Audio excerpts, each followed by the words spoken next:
2 કુસુમનું કઠણ તપ ખંડ કઈ નવલકથામાંથી લેવામાં આવ્યો છે? જવાબ છે સરસ્વતીચંદ્ર. બીજો પ્રશ્ન છે કુસુમનું કઠણ તપ પાઠનો પ્રકાર જણાવો. જવાબ છે નવલકથા ખંડ.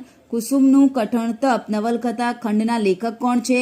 ગોવર્ધનરામ ત્રિપાઠી છે.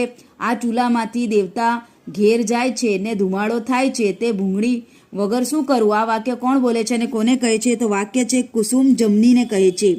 5મો પ્રશ્ન છે વારુ બહેન તમે કર્મી લોક તેને આ તે શા અકર્મીના ધંધા કરવા? આ ધુમાડે તમારી આંખો કરી છે તે કેસુડાના ફૂલ જેવી.